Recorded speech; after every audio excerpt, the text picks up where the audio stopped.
135 కీర్తనాలు చదువుకుందాము. యెహోవాను స్తుతించుడి, యెహోవా నామమును స్తుతించుడి, యెహోవా సేవకులారా.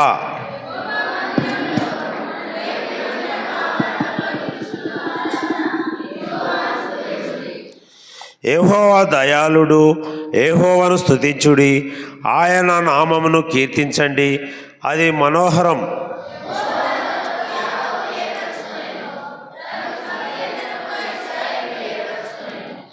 యెహోవా గొప్పవాడు అనియు మన ప్రభువు సమస్త దేశముల కంటే గొప్పవాడనియు నేనెరుగుదును. ఆకాశమందును భూమి ఎందును సముద్రముల ఎందును మహాసముద్రములన్నిటి ఎందును ఆయన తనకిష్టమైనదంతయు జరిగించువాడు. బూదిగంతముల నుండి ఆవిరి లేవజేవాడు ఆయనే. మన వాన కురిగినట్లు మెరుపు పుట్టించువాడు ఆయనే. తన నిధులలో నుండి గాలిని ఆయన బయలు వెళ్ళజేయను. ఐగుప్తులో మనుషుల తొలిచూలును పశువుల తొలిచూలును ఆయన హతము చేసెను.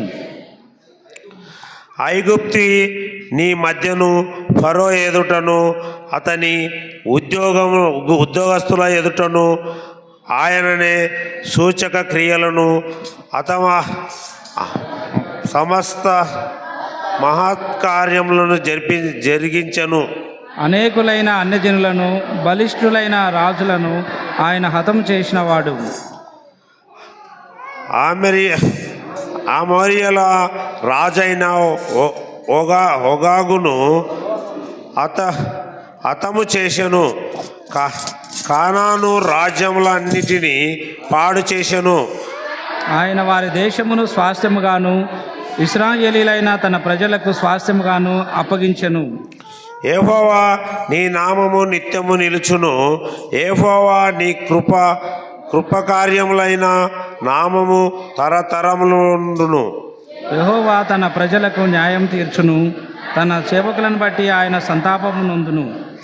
అన్యజనుల విగ్రహములు వెండి బంగారమువి, అవి మనుషుల చేతి పనులు.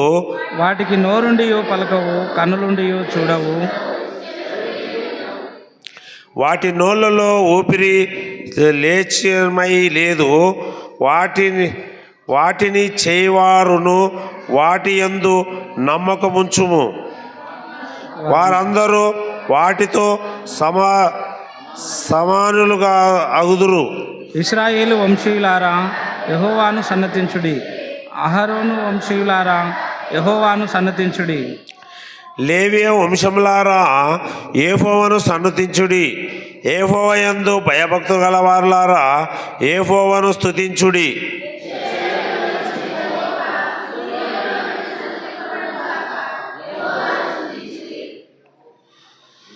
యెహోవా దయాళుడు, ఆయనకు కృతజ్ఞతాస్తుతులు చెల్లించుడి. 21 అందరం కలిసి చదువుకుందాం. అందరం కలిసి చదువుకుందాము. లాస్ట్ మాట. యెహోవా దయాళుడు. 21 వచనం. యెరూషలేములో నివసించు యెహోవా సియోనుల నుండి సన్నుతించుబడును గాక. యెహోవాను స్తుతించుడి, యెహోవా దయాళుడు. ఈ యొక్క వాక్యము, ఈ కొద్ది వాక్యం దేవుడు దీవించి ఆశీర్వదించును గాక. ఆమేన్. మంచిది. ఉత్తర ప్రత్యుత్తర వాక్య భాగంలో చదువుకున్నాం. దేవుడు ఇంకను దీవించి ఆశీర్వదించినట్లు సహాయం చేయును గాక. ఈ సమయంలో మరి ఒక ప్రత్యేక పాట అందరం లేచి నిలబడి పాడుకుందాం. అమ్మా వచ్చేవాళ్ళు వచ్చేది వస్తారు కదా, ఫస్ట్ టైం ముందుకు వచ్చి కూర్చోవాలమ్మా. రావడమే అక్కడ కూర్చుంటే లోపలికి రాని వాళ్ళు ఎలా వస్తారు చెప్పమ్మా.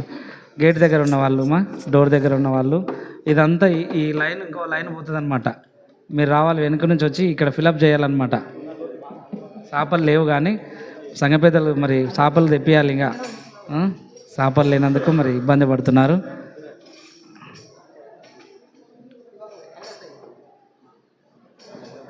మంచిది.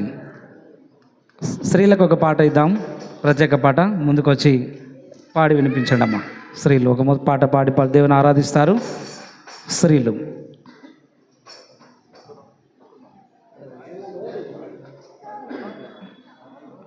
రండమ్మా, అందరము కలిసి పాడుకుందాం. సమయం లేదమ్మా, తొందరగా మనం ఆలోచన లేకుండా రావాలి.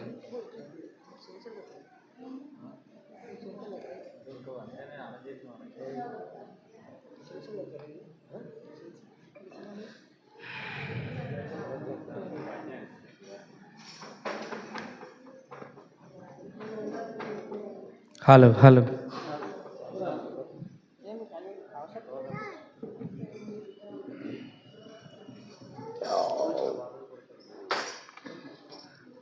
మైకులు వేయాలి ఎవరికి సంఘ పెద్దలు. సన్నుదింతును నిత్యము ఆయన కీర్తి నా నోటలో ఉండును. నేనెల్లప్పుడు యెహోవాను సన్నుదింతును నిత్యము ఆయన కీర్తి నా నోటలో నుండును. అంతా నా మేలుకే ఆరాధన యేసుకే, అంతా నా మంచికే. తన చిత్తమునకు తల వంచితే, తన చిత్తమునకు తల వంచితే ఆరాధన ఆపను, స్తుతించుట మానను. ఆరాధన ఆపను, స్తుతించుట మానను, స్తుతించుట మానను. నేనెల్లప్పుడు యెహోవాను సన్నుదింతును నిత్యము ఆయన కీర్తి నా నోటలో నుండును. నేనెల్లప్పుడు యెహోవాను సన్నుదింతును నిత్యము ఆయన కీర్తి నా నోటలో నుండును.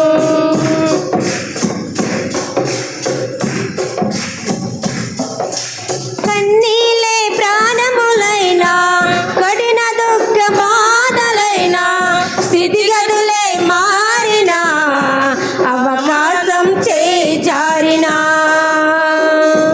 కన్నీలే ప్రాణములైనా, కఠిన దుఃఖ బాధలైనా, స్థితిగతులే మారినా, అవకాశం చేజారినా. మారదు యేసు ప్రేమ, నిత్యుడైన తండ్రి ప్రేమ. మారదు యేసు ప్రేమ, నిత్యుడైన తండ్రి ప్రేమ. మారదు యేసు ప్రేమ, నిత్యుడైన తండ్రి ప్రేమ. మారదు యేసు ప్రేమ, నిత్యుడైన తండ్రి ప్రేమ. అంతా నా మేలుకే ఆరాధన యేసుకే, అంతా నా మంచికే. తన చిత్తమునకు తల వంచితే, తన చిత్తమునకు తల వంచితే ఆరాధన ఆపడు, స్తుతించుట మానను. ఆరాధన ఆపను, స్తుతించుట మానను, స్తుతించుట మానను. నేనెల్లప్పుడు యెహోవాను సన్నుదించును నిత్యము ఆయన కీర్తి నా నోటలో నుండును. నేను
స్తుతి కలుగుగాక. అంతా నా మేలుకే ఆరాధన యేసుకే, అంతా నా మంచికే. తన చిత్తమునకు తల వంచితే, తన చిత్తమునకు తల వంచితే ఆరాధన ఆపను, స్తుతించుట మానను. ఆరాధన ఆపను, స్తుతించుట మానను, స్తుతించుట మానను. ఎల్లప్పుడు యెహోవాను సన్నుతించును, నిత్యము ఆయన కీర్తి నా నోటలో నుండును. నేనెల్లప్పుడు యెహోవాను సన్నుతించును, నిత్యము ఆయన కీర్తి నా నోటలో నుండును. అంతా నా మేలుకే ఆరాధన యేసుకే, అంతా నా మంచికే. తన చిత్తమునకు తల వంచితే, తన చిత్తమునకు తల వంచితే ఆరాధన ఆపను, స్తుతించుట మానను. ఆరాధన ఆపను, స్తుతించుట మానను, స్తుతించుట మానను. అవమానం ఎంతైనా నా వారే కాదన్నా, నీవు తప్ప ఎవరున్నారు ఆకాశమందున. అవమానం ఎంతైనా నా వారే కాదన్నా, నీవు తప్ప ఎవరున్నారు ఆకాశమందున. నీవు నాకుండగా ఏది నాకక్కరలేదు, నీవు నాకుండగా ఏది నాకక్కరలేదు. నీవు నాకుండగా ఏది నాకక్కరలేదు, నీవు నాకుండగా ఏది నాకక్కరలేదు. అంతా నా మేలుకే ఆరాధన యేసుకే, అంతా నా మంచికే. తన చిత్తమునకు తల వంచితే, తన చిత్తమునకు తల వంచితే ఆరాధన ఆపను, స్తుతించుట మానను. ఆరాధన ఆపను, స్తుతించుట మానను, స్తుతించుట మానను. నేనెల్లప్పుడు యెహోవాను సన్నుతించును, నిత్యము ఆయన కీర్తి నా నోటలో నుండు. నేనెల్లప్పుడు యెహోవాను సన్నుతించును, నిత్యము ఆయన కీర్తి నా నోటలో నుండు. అంతా నా మేలుకే ఆరాధన యేసుకే, అంతా నా మంచికే. తన చిత్తమునకు తల వంచితే, తన చిత్తమునకు తల వంచితే ఆరాధన ఆపను, స్తుతించుట మానను. ఆరాధన ఆపను, స్తుతించుట మానను, స్తుతించుట మానను. దేవునికి స్తోత్రం కలుగును గాక. మంచిది. చివరిగా అందరం లేచి నిలబడి ఒక పాట పాడుకుందాం. అందరం లేచి నిలబడదాం. మన మధ్యలో మరి రెస్పెక్టెడ్ ఆఫీసర్ ఏఎస్ఐ పోలీస్ ధరಣ್ణ గారు వారి కుటుంబంతో ఒక పాట పాడి దేవుని ఆరాధించాలని కోరుతున్నాం. వారు ముందుకొచ్చి ఒక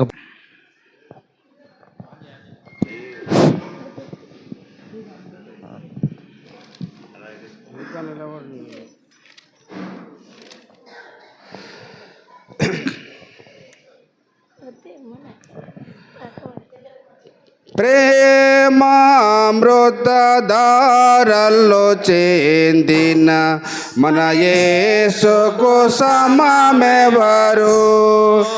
ఆ ప్రేమామృతధారల్లో చెందిన మన యేసుకు సమమెవరు?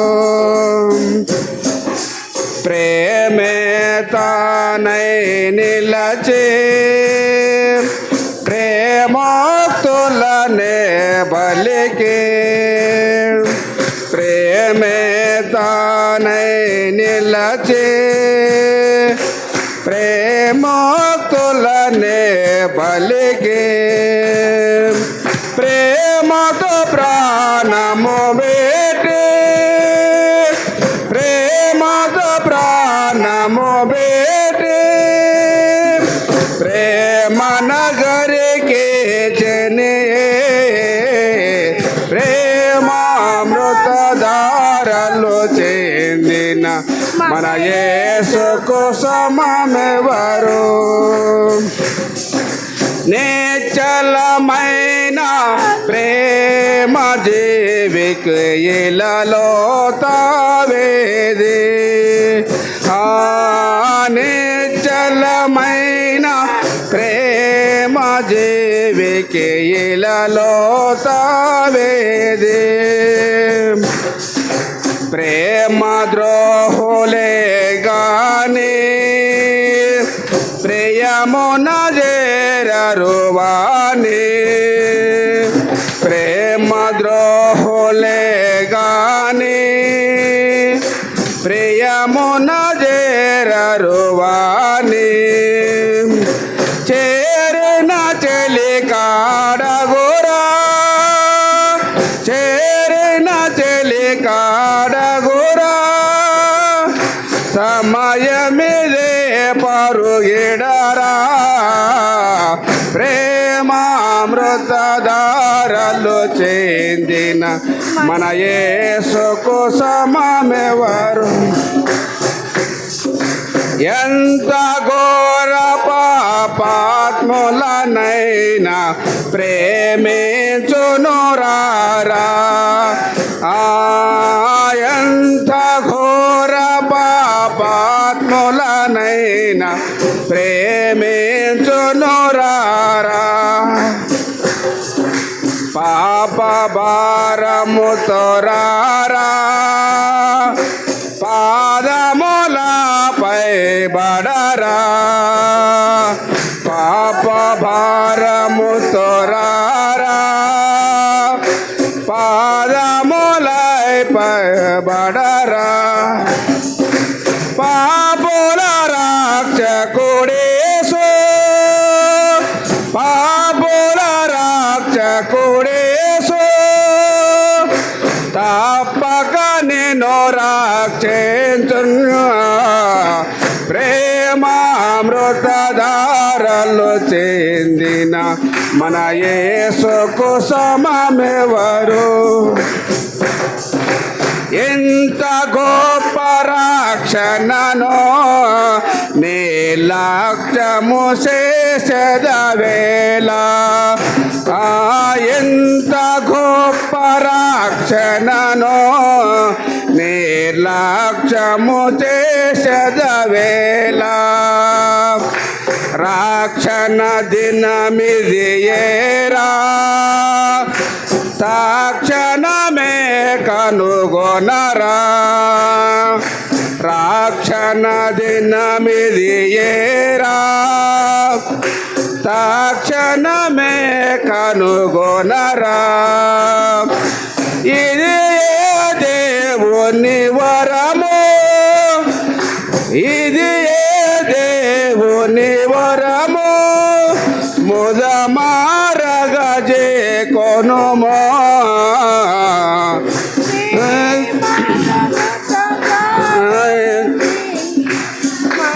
యేసుకు సమమెవరు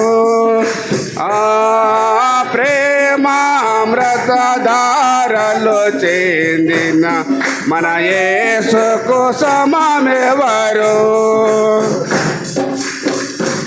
దేవునికి మహిమ కలుగును గాక. అమ్మ ముందుకు జరిగి కూర్చోవాలమ్మ, ఒకేసారి ముందు జరిగి కూర్చోవాలి. వచ్చిందా? అందరు చదవండి. ఆ బహిరంగ సభ ఎక్కడ జరిగింది అంటే భారీ వర్షంలో బహిరంగ సభ జరుగుతుంది. మామూలుగా ఎండాకాలం కాదు కానీ భయంకరమైన వర్షాకాలంలో ఆ యొక్క సభ నిర్వహించారు. ఆ బహిరంగ సభలో అంశం ఏంటిది? ధర్మశాస్త్రోపదేశము, అన్య స్త్రీల బహిష్కరణ. ఈ అంశంపై అక్కడ ప్రసంగం బోధించబడుతుంది. ఆ సభలో ఆ బహిరంగ సభలో ధర్మశాస్త్రోపదేశము, నెక్స్ట్ అన్య స్త్రీల బహిష్కరణ అనే పాయింట్స్పై, అనే అంశాలపై బోధించబడుతుంది. ఇకపోతే ఆ సభ జరిగే స్థలం ఏది అని కనుక మనం ఆలోచన చేస్తే, ఆ సభ జరిగే స్థలం ఎక్కడ? యెరూషలేము వీధిలో, ఇజ్రాయెల్ దేశంలో. తర్వాత దానికి ముఖ్య ప్రసంగికుడు, ముఖ్య స్పీకర్ ఎవరని మీకు ఇచ్చాను అక్కడ. ఎవరు? ఎజ్రా. ప్రధాన యాజకుడైన మహాజ్ఞాని, ప్రవీణుడైనటువంటి, బైబిల్ గ్రంథంలో ఆరితేరినటువంటి విద్వాంసుడు.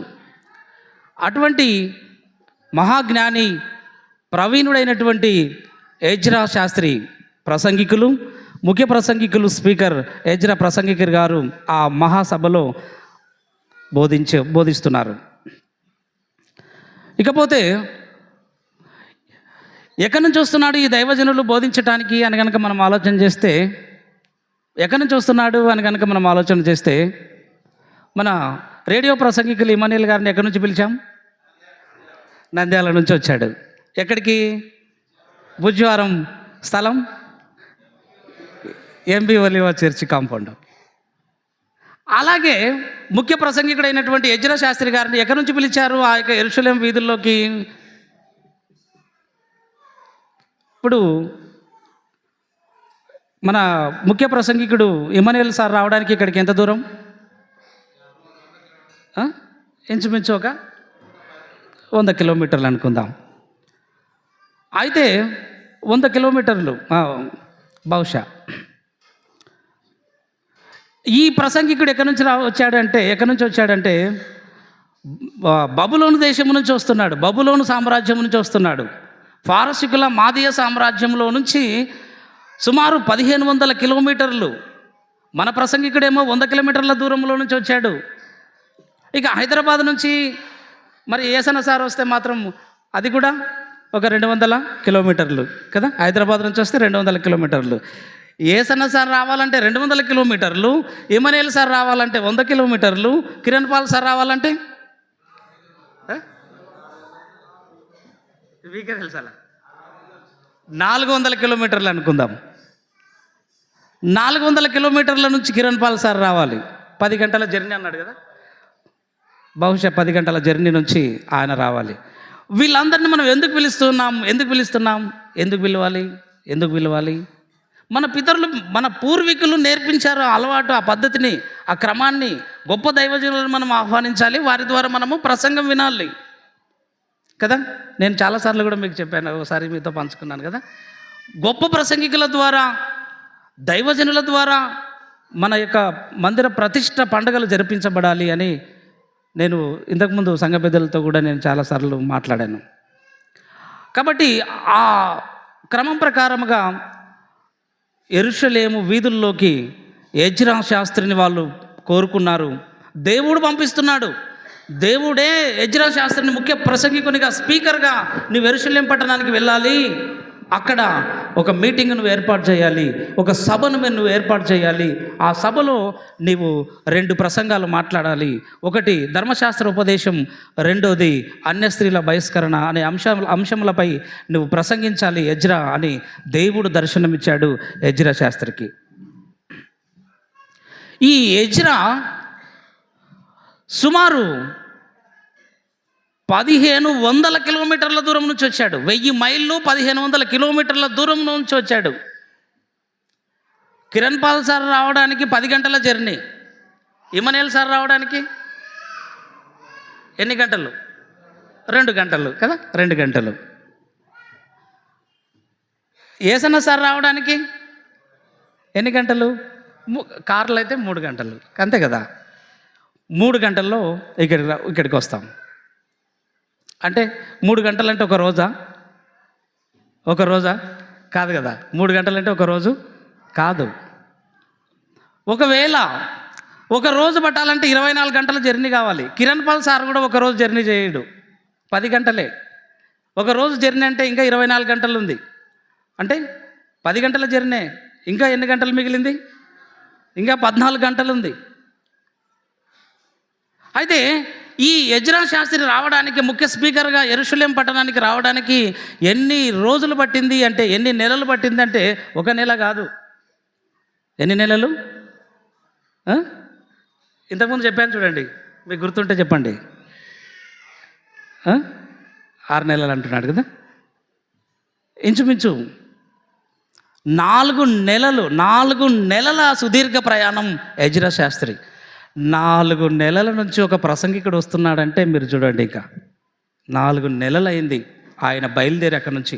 ఇక్కడేనేమో వాల్ పోస్టర్లు, పాంప్లెట్లు, పత్రికలు. ఇప్పుడు నేను వేసాను చూడు, ఈ వాల్ పోస్టరు, ఈ పాంప్లెట్ యెరూషలేం గోడలకు అతికించారు.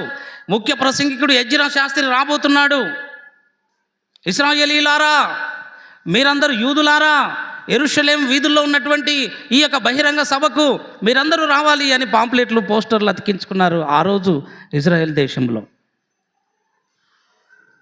ఇంకా అనుకున్నట్టుగానే ఎజ్రా శాస్త్రి గారు యెరూషలేం పట్టణంలో అడుగుపెట్టాడు. గ్రాండ్ వెల్కమ్ చెప్పారు. ముఖ్య ప్రసంగికుడు కాబట్టి గ్రాండ్ వెల్కమ్ చెప్పారు, రిసీవ్ చేసుకున్నారు. ఎజ్రా శాస్త్రిని మందిరంలోనికి, దేవాలయంలోనికి తీసుకెళ్ళి కూర్చోబెట్టారు. అక్కడికి వచ్చిన తర్వాత మందిరంలో ప్రార్థన చేసుకున్నాడు. పరిస్థితిని అంతా చూసి ఒక్కసారిగా ఎజ్రా కన్నీళ్ళు పెట్టుకున్నాడంట. ఎజ్రా రావడమే మందిరంలోకి అడుగు పెట్టగానే ఒకరోజు ఉన్నాడో లేదో ఏడవడం మొదలుపెట్టాడు, కన్నీళ్ళు కార్చడం ప్రారంభించాడు. ఎందుకు ఏడుస్తున్నాడు? పరిస్థితి బాగలేదు. ఇక్కడ ప్రజల్లో దేవుని భయం లేదు, ప్రజల్లో దేవుని వైపు మళ్ళడం, తిరగడం లేదు, ప్రార్థనకు రావడం లేదు, భక్తి లేదు, భయం లేదు. ఒకరి దగ్గర కూడా బైబుల్ లేదు. ఎజ్రా ఇదంతా చూసి ఏడుస్తున్నాడు, కన్నీళ్ళు కారుస్తున్నాడు. ఇది ఇలా జరిగేది కాదు. రేపే బహిరంగ సభ,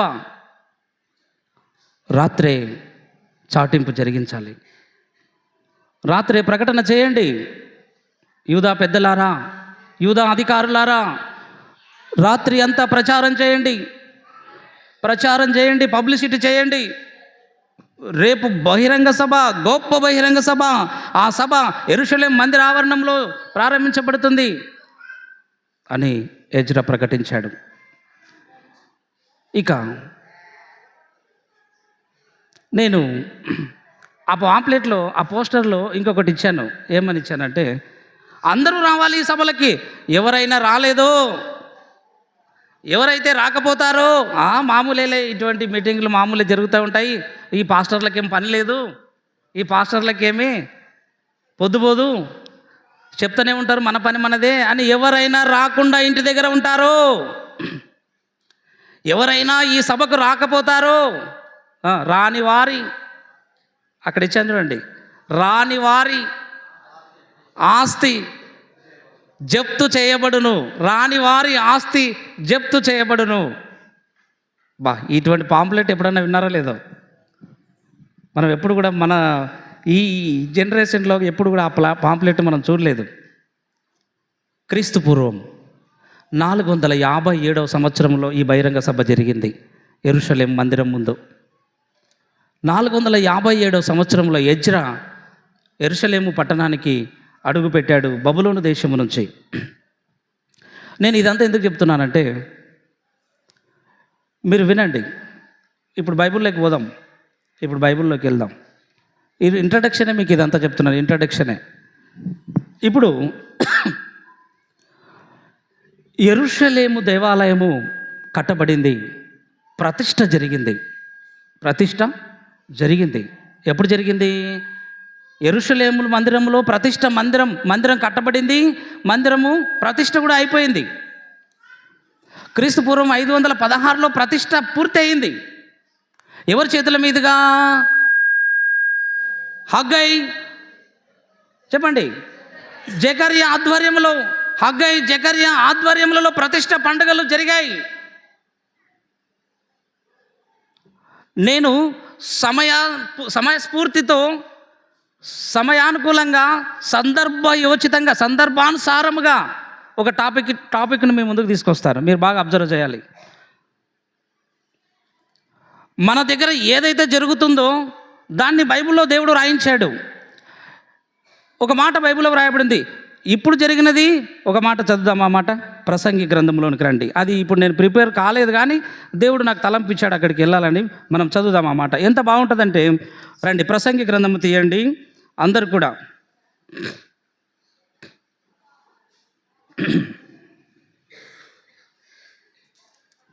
ఒకటో అధ్యాయము 9వ వచనం. 1వ అధ్యాయం 9వ వచనం. అందరూ తీయాలి. మునుపు ఉండినదే ఇక ఉండబోవున్నది, మునుపు జరిగినదే ఇక జరగబోవున్నది, సూర్యుని క్రింద నూతనమైనదేదియూ లేదు. చాలమ్మా. మునుపు ఉండినదే ఇక ఉండబోవున్నది, మునుపు జరిగినదే ఇక జరగబోవున్నది. ఈ మాట ప్రసంగి అయినటువంటి సొలొమోను వ్రాస్తూ అన్నాడు. మునుపు ఏదైతే జరిగిందో ఇక జరగబోయేది కూడా అదే. అయితే మునుపు మందిర ప్రతిష్ఠ జరిగింది. మునుపు అంటే ఇప్పుడు క్రీస్తు పూర్వము 516లోనే మందిర ప్రతిష్ఠ జరిగింది. ఇక జరగబోయేది కూడా కొత్తగా ఏం లేదు. మరలా మందిరాలు కట్టుకుంటారు, మరలా మందిర ప్రతిష్టలు జరుగుతాయి అన్నాడు సొలొమోన్ మహారాజు. అప్పుడు జరిగిందే ఇప్పుడు మొన్న జరిగింది. 2026లో మన ప్రతిష్ఠ జరిగింది. అప్పుడే చెప్పాడు సొలొమోను, మునుపు ప్రతిష్ఠ జరిగింది, ఇప్పుడు కూడా ప్రతిష్ఠ జరుగుతుంది. సూర్యుని కింద నూతనమైనది ఏదీ లేదు. మునుపు ఏదైతే జరిగిందో ఇప్పుడు కూడా అదే జరుగుతుంది అని చెప్పాడు. కాబట్టి నేను సమయోచితంగా సందర్భానుసారంగా ఒక అంశాన్ని, ఒక టాపిక్ను మీ ముందుకు, ఒక ప్రాజెక్ట్ని మీ ముందు మొదలు పెడతాను. అమ్మా పిల్లలు నిశ్శబ్దంగా ఉండాలమ్మా.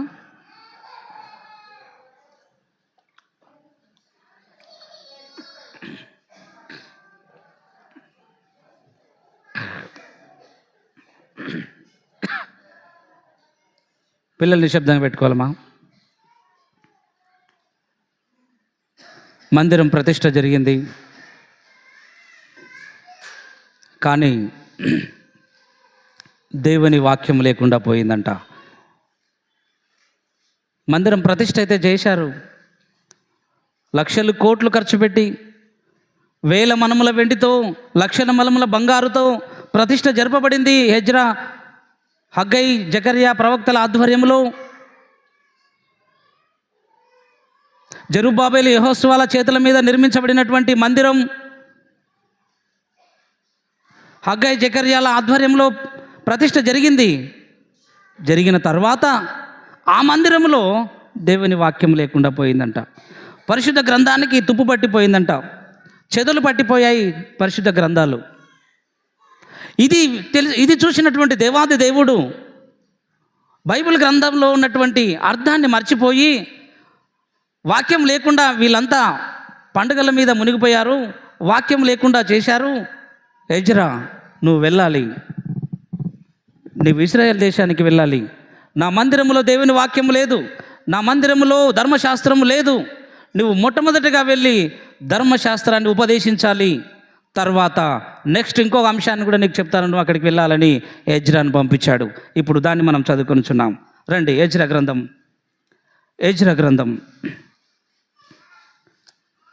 ప్రతి ఒక్కరు కూడా ఎజ్రా గ్రంథంలోకి రావాలి. ప్రియ దేవుని సంగమా, మనం కూడా గొప్ప మందిర ప్రతిష్టను ప్రారంభించుకున్నాం, కానీ దేవుని వాక్యం లేకుండా పోతే నిజంగా మనం ఎంత శాపానికి లోనవుతాము అనే విషయాలను మనం జ్ఞాపకం చేసుకుందాం. 7వ అధ్యాయము, ఎజ్రా గ్రంథం 7వ అధ్యాయము 9వ వచనము నుంచి నేను చదువుతాను, మీరు ఆలకించండి. నిశ్శబ్దంగా మీరు వినండి, శ్రద్ధతో మీరు వినండి. మొదటి నెల మొదటి దినమందు అతడు బబులోను దేశం నుండి బయలుదేరి, నేను ముందే చెప్పాను మీకు, ఎక్కడి నుంచి వస్తున్నాడు ఈ స్పీకర్, ఈ ప్రసంగికుడు ఎక్కడి నుంచి వస్తున్నాడు? బబులోను దేశం నుంచి బయలుదేరి వస్తున్నాడు. అందుకని మీకు ఇంట్రడక్షన్ ఇస్తానన్నమాట, అన్నీ చదివించడం కుదరదని. ఎందుకంటే మేము ఇవన్నీ కూడా మరి చదివి ఉంటాం కాబట్టి, మీకు ముందు మాటలుగా చెప్తాం కాబట్టి మీరు ఆలకించాలి. ఇక్కడ బబులోను దేశం నుండి బయలుదేరి తన దేవుని కరుణాహస్తము తనకు తోడుగా ఉన్నందున 5వ నెల మొదటి దినమున యెరూషలేమునకు చేరెను. ఈ ఎజ్రా యెరూషలేమునకు వెళ్ళాడు. ఎజ్రా యెహోవా ధర్మశాస్త్రమును పరిశోధించి దాని చొప్పున నడుచుకొనుటకును ఇశ్రాయేలీయులకు దాని కట్టడలను విధులను నేర్పుటకును దృఢ నిశ్చయము చేసుకొనెను. మందిరం ప్రతిష్ఠ అయితే జరిగింది కానీ దేవుని వాక్యం లేదు. మొన్న అదే జరిగింది, ప్రతిష్ఠ జరిగింది కానీ వాక్యం లేదు. ఎంతమంది నిరాశ పాలయ్యారు, ఎంతమంది నిరాశపడ్డారో తెలుసా మీకు? మనం అంతా బాధపడాలి, విచారపడాలి. కొన్ని కారణాల వల్ల దేవుని వాక్యం బోధించబడలేదు, మనకందరికి తెలుసు. పెద్దలు కూడా చాలా బాధపడ్డారు. వాక్యం లేకుండా పోతే నిజంగా ఎంత నిష్ప్రయోజనము. బాగా ఆలకించాలి. దేవుని వాక్యానికి మనం మొదటి స్థానం ఇవ్వాలి. ఎన్నైనా పాడుదాం, దేవుని వాక్యానికి మనం స్థానం ఇవ్వాలి. పాడుదాం, తప్పు కాదు, ఎన్నైనా పాడుదాం, కానీ వాక్యానికి, దేవుని పరిశుద్ధ గ్రంథానికి మనము చోటు ఇవ్వాలి. మరి మాజీ సంఘ పెద్దలు నాతో చెప్తున్నారు, వాక్యం ముఖ్యం సార్, వాక్యం ఇంపార్టెంట్ సార్, వాక్యానికి స్థానం విలువ ఇవ్వాలి సార్, వాక్యం చాలా గొప్పది సార్ అని చెప్తూ వచ్చారు నాతో. మనం ఎప్పుడైనా సంఘం అభివృద్ధి చెందాలంటే, సంఘము నిలబడాలి అంటే, సంఘము వృద్ధిలోనికి రావాలి అంటే, ఆత్మలు రక్షించబడాలి అంటే పరిశుద్ధ గ్రంథమే మనల్ని రక్షిస్తుంది. నా మాటలు కావు, నా కథలు మిమ్మల్ని రక్షించవు, నా మాటలు మిమ్మల్ని రక్షించవు. ఏది రక్షిస్తుంది? దేవుని వాక్యమే రక్షిస్తుంది. దేవునికి స్తోత్రం కలుగునుగాక. అందరం గట్టిగా స్తోత్రం చెప్దాం. దేవునికి స్తోత్రం కలుగునుగాక. ఆమేన్. అయితే ఆ మందిరములో, యెరూషలేము మందిరములో, యూదులు కట్టినటువంటి ఆ మందిరంలో ప్రతిష్ఠ జరిగింది కానీ దేవుని వాక్యం లేదు. ఎజ్రా వచ్చాడు రోషం కలిగి 457లో వచ్చి, యూదా పెద్దలారా, సంఘ పెద్దలారా, ప్రధాన యాజకులారా, మీరెందుకు దేవుని వాక్యానికి ప్రాధాన్యత ఇవ్వడం లేదు, మీరెందుకు ధర్మశాస్త్రాన్ని పక్కన పడేశారు అని గద్దించాడు ఎజ్రా. గద్దించి చివరికి ఏం చేశాడంటే, ఈ ఎజ్రా ఒక మాటను మీకు చదివి వినిపిస్తాను. 26వ వచనం, 7వ అధ్యాయం 26వ వచనం. నీ దేవుని ధర్మశాస్త్రమును కానీ రాజు యొక్క చట్టమును కానీ గైకొనని వారెవరో విచారణ చేయండి. ఎవరు? యూదులారా, ఎవరు ఇక్కడ దేవుని పరిశుద్ధ గ్రంథాన్ని ఆచరించడం లేదు? అలాంటి వాళ్ళు ఎవరైతే ఉన్నారో విచారణ చేసి వానికి మరణ శిక్ష విధించాలి. స్వదేశీ త్యాగమైన, ఆస్తి జప్తి అయిన, జీవిత ఖైదునైనా చేయాలి అని ఆజ్ఞ జారీ చేశాడు. 4 శిక్షలను విధించాడు. ఎవరైతే ఈ యొక్క ధర్మశాస్త్రాన్ని, గ్రంథాన్ని పాటించలేదో, వినని వారు ఎవరైతే ఉన్నారో, పాటించిన వాళ్ళు ఎవరైతే ఉన్నారో వారికి మరణ శిక్ష విధించాలి. 2వది ఆస్తి జప్తు చేయాలి. 3వది జీవిత ఖైదు చేయాలి. 4వది దేశ బహిష్కరణ చేయాలి. 4 శిక్షలను విధించాలి. ఇది ఎజ్రా చట్టబద్ధం చేసుకొని వచ్చాడు. పారసిక దేశ సామ్రాజ్యంలో పారసిక రాజైనటువంటి అర్తహషస్త చేతుల మీదుగా చట్టం చేసుకొని వచ్చాడు. ఎవరైతే నా దేవుని పరిశుద్ధ గ్రంథాన్ని చదవడానికో, వినడానికో, ఆచరించడానికో రారో వారిని జీవిత ఖైదు చేయమని చెప్పాడు. ఇది రాజాజ్ఞ. ఇది జీవిత ఖైదు కావడానికి సిద్ధపడతారా? దేవుని వాక్యం చదవడానికి సిద్ధపడతారా? చెప్పండి, ఇప్పుడు చెప్పండి. జీవిత ఖైదు అంటే జీవితాంతం జైల్లో ఉంటామా? ఎందుకు వచ్చిన తిప్పలు? సార్ చెప్పేది ఇంటే బాగుపోలే, సార్ చెప్పేది ఏదో చెప్తాడో అది పోయి ఇంటి అయిపోతుంది కదా. ఊక జైల్లో ఎందుకు? పిల్లల్ని విడిచిపెట్టి, భార్య పిల్లల్ని వదిలిపెట్టి, ఇంట్లో వాకిల్ని వదిలిపెట్టి జైల్లో, మన యాజైలో చెప్పి అన్నోళ్ళు నాకు జీవిత ఖైదు చేయాలంటే యాజైలో చెప్తే ఏదైనా చెంచలు కూడా జైలు జీవిత ఖైదు. ఇంకో జైలు తీహార్ జైలు. ఈ జైలు జీవితాంతం. ఇంకా పోయిన తర్వాత తిరిగి వస్తాడో రాదో తెలియదు. అండమాన్ జైలు. కృపానాలకు బాగా తెలుసు ఈ జీవిత ఖైదు జైళ్ళు. సార్ చెప్తలేడు మాకు, సార్కైతే ఇంకా ఎక్కువ తెలుసు. జీవిత ఖైదు విధించబడును. ఎజ్రా పాస్టర్ బోధ చేయకుండా ఇవన్నీ చేసిపోతున్నాడు ప్రసంగికుడు, ముఖ్య ప్రసంగికుడు. స్పీకర్గా వచ్చి ఇవన్నీ చెప్పిపోతున్నాడు, ఉన్నది ఉన్నట్టుగా చెప్పిపోతున్నాడు, నొప్పించే మాటలు చెప్తున్నాడు. పాస్టర్ ఎప్పుడైనా సేవకుడు, దైవజనుడు దైవ స్థానంలో నిలబడి ఉన్న వాక్యం చెప్పినప్పుడు అవి మనకు గుచ్చుకుంటాయి. గుచ్చుకున్నప్పుడు పాస్టర్ మీద ఎవ్వరు బాధపడకూడదమ్మా. ఇది రెండంచుల ఖడ్గం, మీకు గుచ్చుకుంటుంది, నాకు గుచ్చుకుంటుంది కదా. దేవునికి స్తోత్రం కలుగును గాక. ఇది రెండంచుల ఖడ్గము, ఇలా పట్టుకున్నాము. ఇది మీ వైపు కూర్చుకోవడానికి చూస్తుంది, నా వైపు కూర్చుకోవడానికి కూడా చూస్తుంది. రెండు దిక్కుల పదునే ఉంటుంది ఈ కత్తికి. నాకు బోధిస్తుంది, మీకు బోధిస్తుంది. నేను బాధపడాలి, మీరు బాధపడాలి, మీరు నొచ్చుకోవాలి, నేను నొచ్చుకోవాలి. అప్పుడే వాక్యం మనలో పనిచేసినట్లు. అయ్య మా గురించి చెప్పాను అనుకోకూడదు. అయ్య గారు చెప్పేది ఈడ ఎవరు? దేవుడు. ఇది అద్దం. ఇది ఏంటంట? అద్దం. అద్దము మన యొక్క కల్మషాన్ని చూపిస్తుంది, మన మరకలను చూపిస్తుంది. కానీ నువ్వు నా మీదనే మచ్చ చూపిస్తావా అని అద్దాన్ని బలగొడితే బాగుంటుందా? చెప్పండి. ఈడ మసి అంటింది, సరి చేసుకో అని చెప్తుంది అద్దం. అద్దం ఏమని చెప్తుంది? ఈడ నీకు డస్ట్ అంటింది, సరి చేసుకో. ఈడ నువ్వు సరిగ్గా పెట్టుకునిలేవా, సరి చేసుకో అని చెప్తుంది అది. నాకే నేర్పిస్తావా అని అద్దాన్ని కొడతామా? అద్దాన్ని బలగొడతామా? దైవ సేవకులు కూడా దేవుని వాక్యాన్నే బోధిస్తారు. మనము వారిపై బాధపడకూడదు కదా. సరి చేసుకుంటే సరి చేసుకోవాలి, లేదంటే ప్రార్థన చేసుకొని ఊక ఉండాలి, కానీ ఎవరి మీద మనం బాధపడకూడదు. ఇది దేవుని వాక్యం, రెండంచుల ఖడ్గం. ప్రియ దేవుని సంగమా, రండి ఎజ్రా దగ్గరికి పోదాం. వచ్చి ఎవరైతే వాక్యం వినరో, ఎవరైతే మందిరానికి రారో వారికి జీవిత ఖైదు. ఇది ప్రకటించండి, పాంప్లెట్లో వేయండి, ఇది వాల్ పోస్టర్లు అతికించండి. ఇది అప్పుడు ఇంటి దగ్గర ఉన్న వాళ్ళందరూ, నాగన్నా, ఆరోను, వీళ్ళందరూ మీటింగ్కి పోకుంటే కన్నా జీవితాంతం జైలుకి పట్టుకుపోతారంట, పోయాడ కూర్చుందాంపా అని మెల్లగా నాగన్న సిలబడ వేసుకొని ఇంకా పోనన్న పోదాం అబ్బా అని చర్చికి వచ్చి కూర్చున్నాడు. ఏమొచ్చిన కర్మ, పోయాడ కూర్చుంటే 4 మాటలు ఇందాం. సార్ వచ్చినాడంట, అంత దూరం నుంచి విందామని వచ్చినాడు మందిరానికి, యెరూషలేము మందిరానికి. ఇంకా మెల్లమెల్లగా ఇంకా లీవ్ పెట్టుకొని సార్ కూడా, పోలీస్ సార్ కూడా, ఇవాళ లేకుంటే మా మీటింగ్ ఉంది, 2 రోజులు లీవ్ పెడదాం సార్, ఈరోజు రేపు రాను, రాకుంటే నన్ను కూడా జీవితకాయం చేస్తాడు సార్ అని లీవ్ పెట్టినాడు. ఉద్యోగస్తులందరూ కూడా, ఇప్పుడు ఉద్యోగస్తులందరూ వినాలి. ఉద్యోగస్తులందరూ లీవ్ ఏమంటారు, లీవ్ లెటర్ రాసి ఆఫీసులకు సెలవు ప్రకటించి మీటింగ్కి వచ్చారు. రాకపోతే సార్ డ్యూటీకి అయితే ఆస్తి జప్తు ఇక్కడ ఇంటికాడ. వాక్యంలో ఉందా లేదమ్మా? చదవండి అన్నమాట. ఉంది కదా, చదివించినాను కదా, మళ్ళీ చదవడం అవసరం లేదు. 15వ వచనంలో మీరు చూడండి, ఆస్తి జప్తు. ఇంటికాడ ఆస్తులన్నీ కూడా పోవడం, వేలుముద్ర తీసుకోవడం.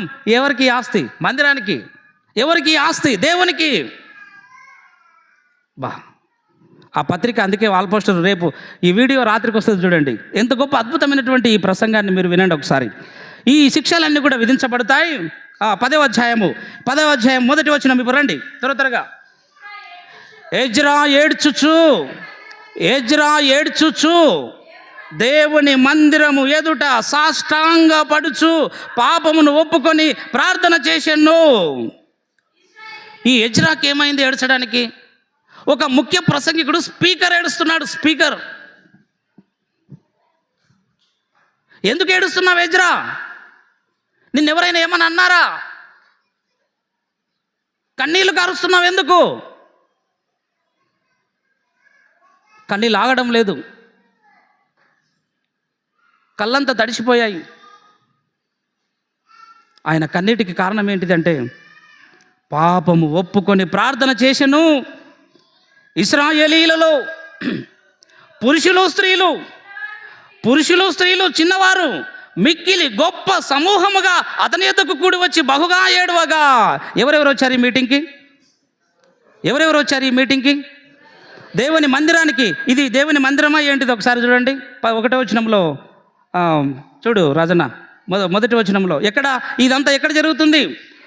యెహోవా ఏడ్చుచు దేవుని మందిరము ఎదుట.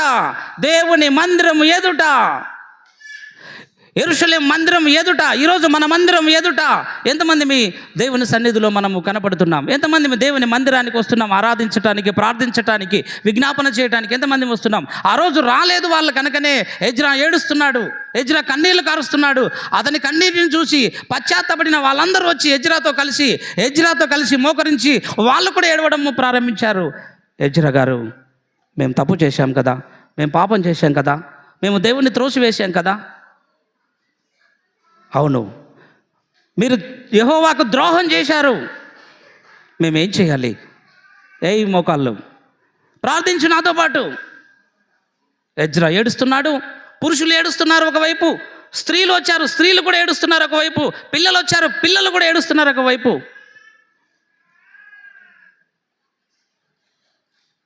ఎన్ని గ్రూపులు వచ్చాయి అక్కడికి మందిరానికి? చూడండి అక్కడ ఎన్ని గ్రూపులు వచ్చాయి. పురుషులు వచ్చారు, స్త్రీలు వచ్చారు. పురుషులు అంటే భర్తలు, స్త్రీలు అంటే భార్యలు, అంతే కదా. నువ్వో నేను రాను అంటే దావీదన్న ఆస్తి జప్తు, మందిరానికి జప్తు. దానియేలు, నేను రాలేను, డ్యూటీ ఉంది, నువ్వు అని కానీ చెప్పినాడు అనుకో, పోతేవి కానీ నేను పోతా కానీ ఆస్తి అయితే వాళ్ళ పేరు మీద రాయించబడుతుంది చూడని చెప్తుంది ఆమె అక్క. దానియేలన్నా చర్చికి ఒక్కడు వస్తే, మరి భార్య ఈరోజు ఆ శాసనం వస్తే, ఈ రోజుకి నా ఎజ్రా వస్తే, అదే శాసనం, అదే పారసీక సామ్రాజ్యం మరలా వస్తే, అదే పారసీక సామ్రాజ్యం మరలా వచ్చి, అదే కింగ్ అర్థాశస్త రాజు కనుక మళ్ళీ వస్తే, ఇదే శాసనం వస్తుంది, ఇదే శాసనం వస్తుంది.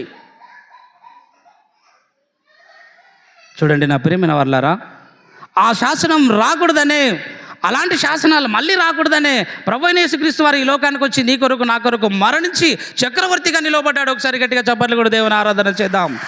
దేవునికి మహిమ కలుగును గాక. ఏ అర్థ ఆశస్త వచ్చి ఇప్పుడు ఇలాంటి తీర్పులు, ఇలాంటి చట్టాలు చేయడానికి వీలు లేదు మనపై.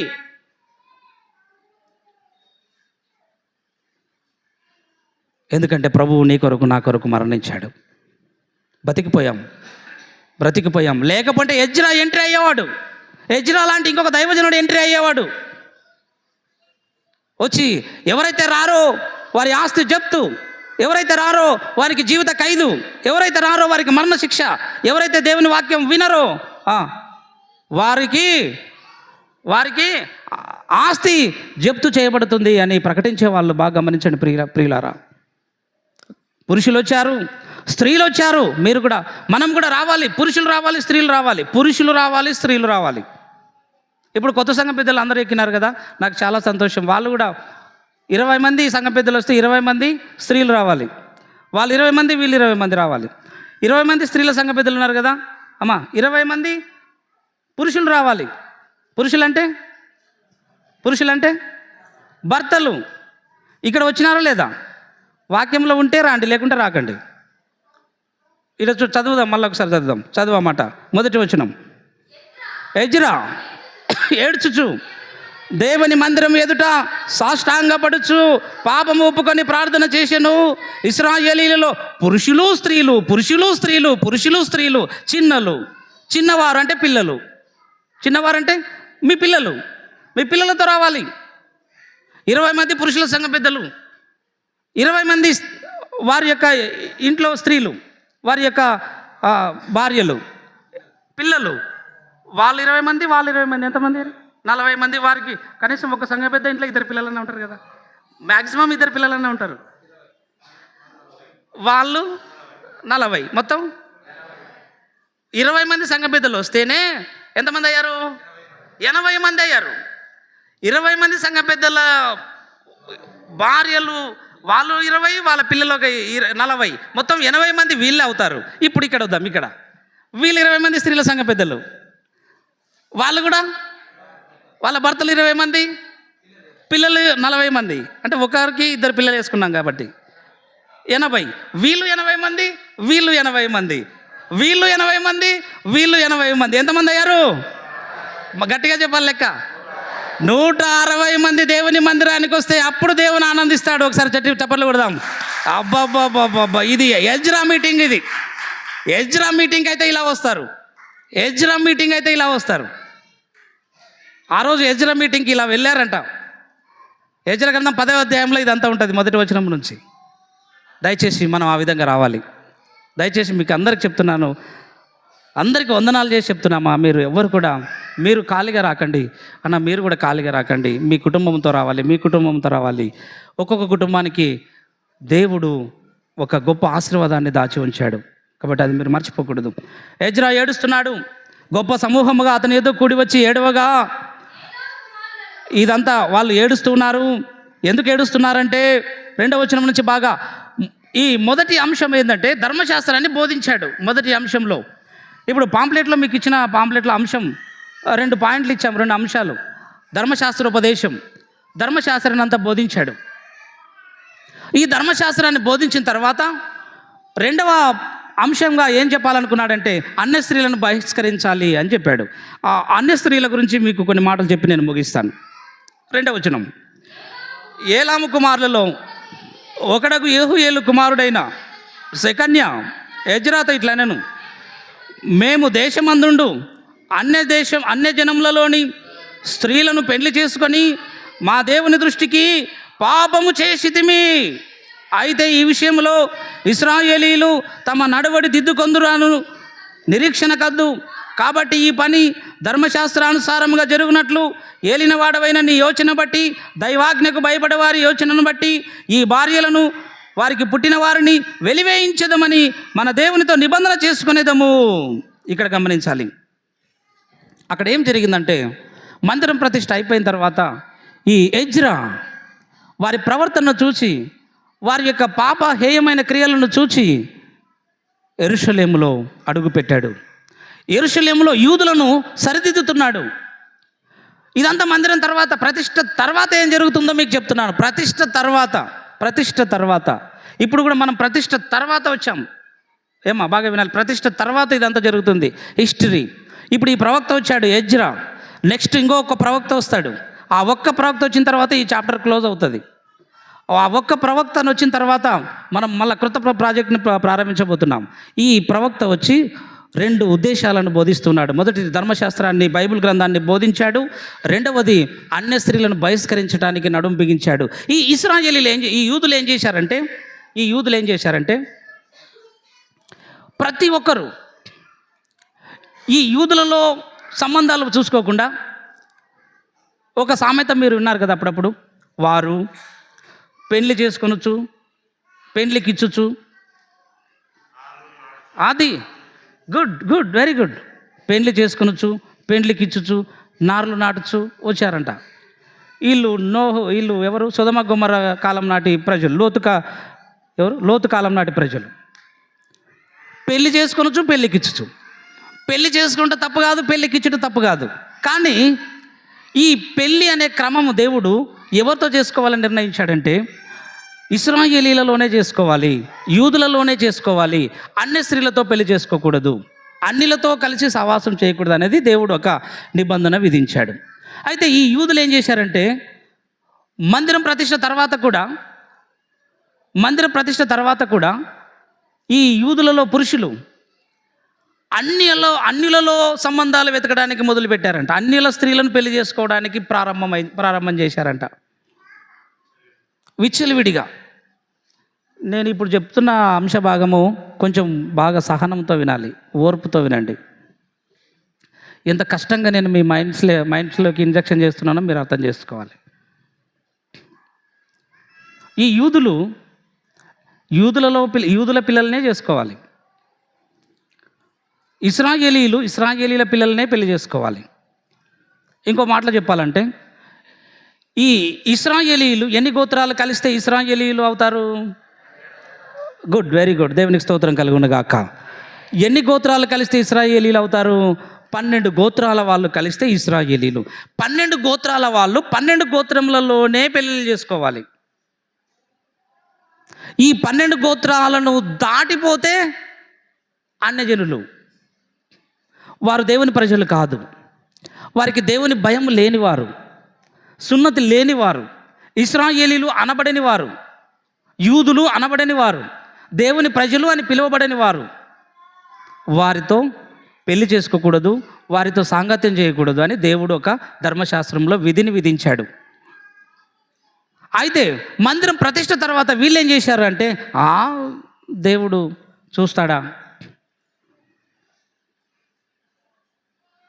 పెద్ద పెద్ద రాజులే బబులోను దేశానికి జైలుకి వెళ్ళారు. బబులోను దేశంలో జైల్లో ఉన్నారు. మనం ఎంత ఏమవుతుంది మనకు తెలిసిన పక్క రాజ్యం, పక్క దేశం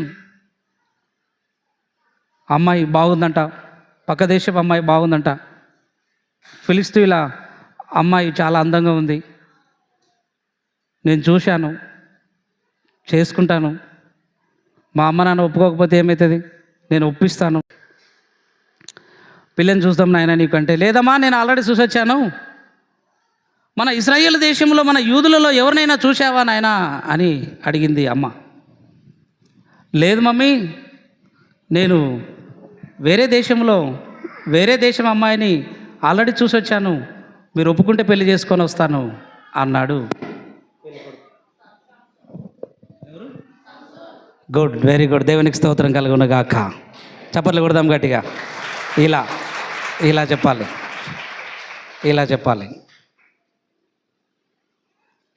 సంసోను, యూదులలో చాలామంది అమ్మాయిలు ఉన్నారు, యూదులలో చాలామంది స్త్రీలు ఉన్నారు. ఇక్కడ నీకు నచ్చిన అమ్మాయిని చూస్తే మేము వెళ్ళి ఆ అమ్మాయితో మాట్లాడతాం, వాళ్ళ పెద్దలతో మాట్లాడతాం, నీకు పెళ్లి చేస్తామని ఆ యొక్క జోర్యా పట్టణంలో అమ్మ నాన్న మనోహ భార్యలు ఎంత ప్రాధేయపడినా లేదు నేను చేసుకునేది ఆ అమ్మాయినే అని పట్టుబట్టాడు ఈ అబ్బాయి. ఎవరు? ఇక తల్లిదండ్రికి చేసింది ఏమి లేక కొడుకు ఇష్టపడిన అమ్మాయినే చేద్దామని పెద్ద మనుషులని మన కృపన్న, యేసరత్నము, వీళ్ళని, యాకోబుని, దావీదుని తొలకపోయి దాన్ని ఏమంటారు కదా, పెట్టొస్తారు కదా పిల్లంటికి పోయి, తాములం పెట్టడానికి పోయినారు. పూల పంట, రైట్, వాళ్ళకి అలవాటు చూడు అప్పుడే.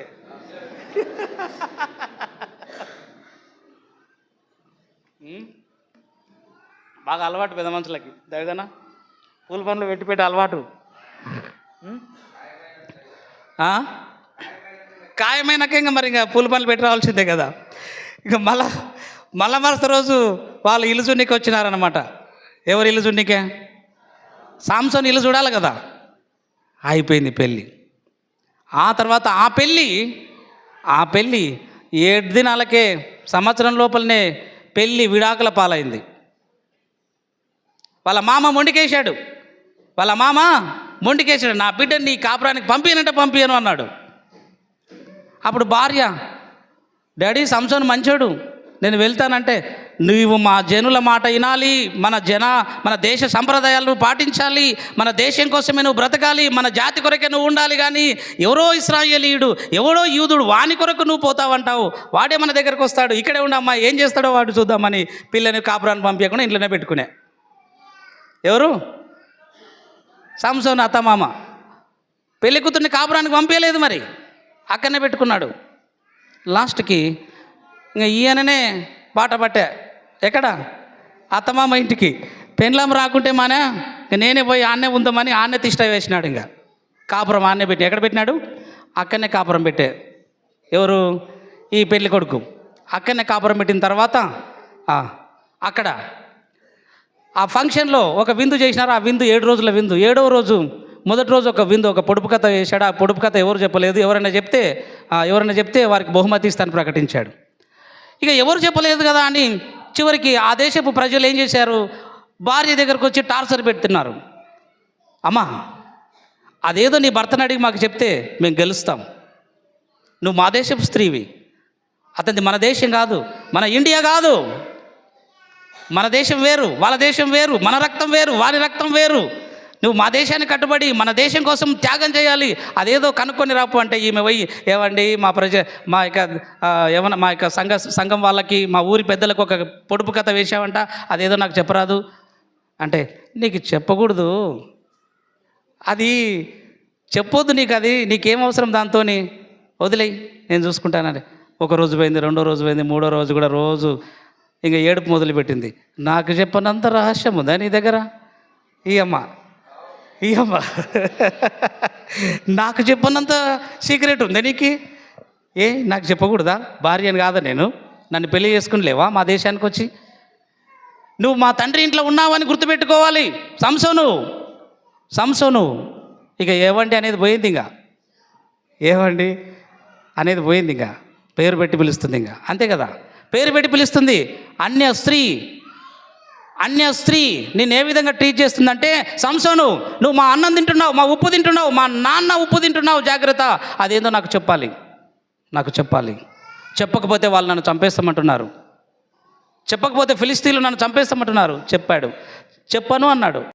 నా మీద నమ్మకం లేదా? నేను చెప్పానండి. అప్పుడు లాలన మాటలు చెప్పి భర్త దగ్గర ఆ పొడుపు కథ సీక్రెట్ తెలుసుకుంది. సరే మీరు పడుకోండి, నేను ఇప్పుడే వస్తా, వంటగదిలో చాలా పనులు ఉన్నాయని భర్తని పడుకోబెట్టి వంట రూమ్లోకి పోతా అని చెప్పి కాంపౌండ్లోకి వెళ్ళి ఫోన్ వెంటనే, డాడీ మీ అల్లుడు చెప్పాడు నాకు, డాడీ దాదా నేను చెప్తాను వెంటనే సీక్రెట్. ఏమ్మా ఏం తెలుసుకున్నావు? పలాని పొడుపు కథకు పలాని భావం. బలమైన దానిలో నుండి తిండి వచ్చెను, తిను దానిలో నుండి తీపి వచ్చెను. సింహంలో నుండి తేనె వచ్చింది డాడీ, ఇదే దాని కథ భావం. నీ వెళ్ళి మన ఫిలిస్తీన్ల సర్దారులకు 1200 ఫిలిస్తీన్ల సర్దారులకు ఈ యొక్క ఆన్సర్, ఈ పొడుపు కథ భావాన్ని తెలియజేయండి. మన దేశ పరువును, మన దేశ మర్యాదను కాపాడుకుందామని తన దేశం కోసం ప్రయాసపడింది సంసోను భార్య. అన్య స్త్రీ. అప్పుడు సంసోను భార్యను వదిలి ఫిలిస్తీన్ల దేశంపై తిరుగుబాటు చేశాడు. అది విని తండ్రి ఆ సంసోను భార్యను తీసుకొని సంసోనుకు విడాకులు ఇప్పించి చెప్పా పెట్టకుండా ఇంకొకరికి ఇచ్చి పెళ్లి చేస్తాడు. సొంత తండ్రి. గత్యంతరం లేక, ఏమీ తోచింది లేక సంసోను అక్కడి నుంచి దిగజారిపోతాడు. అక్కడి నుంచే తన జీవితం మరి పడిపోవడానికి కారణమవుతుంది. అన్య స్త్రీ సంసోను యొక్క పతనానికి దారితీసింది. ఇదంతా విన్నటువంటి ఎజ్రా, ఇదంతా చూసినటువంటి ఎజ్రా వచ్చాడు. యూదులారా, ఇశ్రాయేలీలారా, మీలో ఎంతమంది అన్య స్త్రీలను పెళ్లి చేసుకున్నారు? ఎంతమంది అన్య స్త్రీలను తెచ్చి ఇంట్లో పెట్టుకున్నారు? లెక్క కావాలి, నాకు లెక్క కావాలి అని చెప్పాడు. ఎందుకు అన్య స్త్రీల పరిస్థితి ఇప్పుడు అంటే దేవుడు వద్దని చెప్పాడు. వాళ్ళు మనకు ప్రమాదం, వాళ్ళు మనకు ప్రమాదం, వాళ్ళు మనకు ఊరులుగా ఉంటారు, వాళ్ళు మన పక్కల్లో శూలములుగా ఉంటారు, వాళ్ళు మన గొంతుకు ఉరిగా ఉంటారు. కాబట్టి వాళ్ళ జోలికి ఎవరైతే వెళ్ళారో, వాళ్ళని ఎవరైతే పెళ్లి చేసుకొని వచ్చారో వాళ్ళని ఇమీడియట్లీ వరుసలో నిలబెట్టండి అని ఎజ్రా ఆజ్ఞలు జారీ చేశాడు. ఆ మాట చదువుకుందాం. ద్వితీయోపదేశ కాండము 7వ అధ్యాయానికి రండి ఒకసారి. ఈరోజు మనము దేవుడు వద్దన్న దాన్ని దేన్నైనా ప్రేమిస్తున్నామా? దేవుడు వద్దన్న దాన్ని మనం దేన్నైనా అలవాటు చేసుకున్నామా? ఈ సమయంలో దేవుడు మనతో మాట్లాడుతున్నాడు. ఈ సమయంలో నీతో మాట్లాడుతున్నాడు. ద్వితీయోపదేశ కాండం 7 మొదటి నుంచి చదవండి.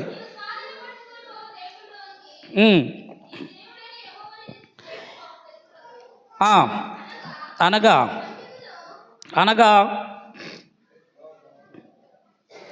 7వ వచనం మొదటి నుంచి అందరూ తూయాలి, అందరూ చూడండి.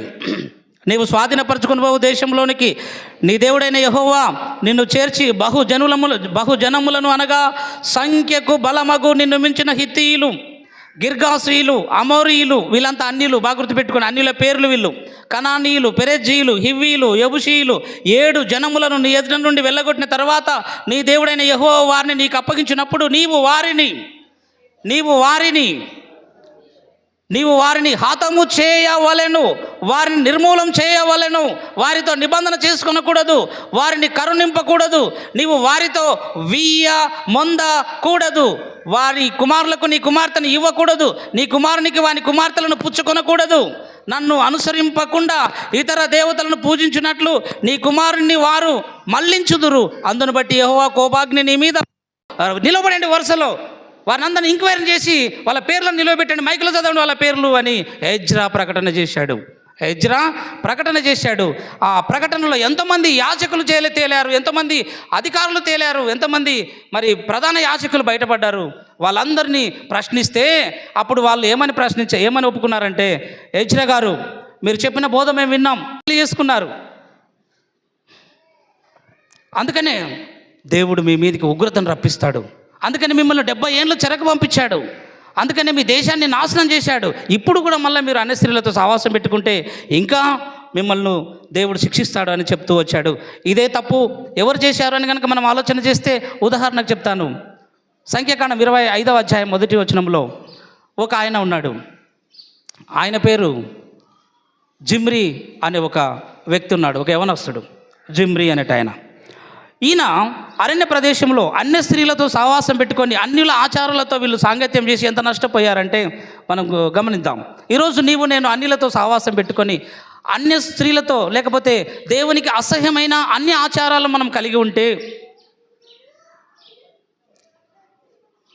మేం చేసుకోలేదు అని అనుకోకూడదు. ఈడ కట్టుకోకూడదు అంటే కట్టుకుంటారు, మనకి లేదు కదా అంటే ఈడ కట్టుకొని వస్తాడు. ఇంకొక ఆయన ఈడ కట్టుకుంటాడు, ఈడ అది ఏదో కానీ ఇంత లావుదీడే ఉంటుంది కడెంలాగా కదా, ఈడ ఉంటుంది.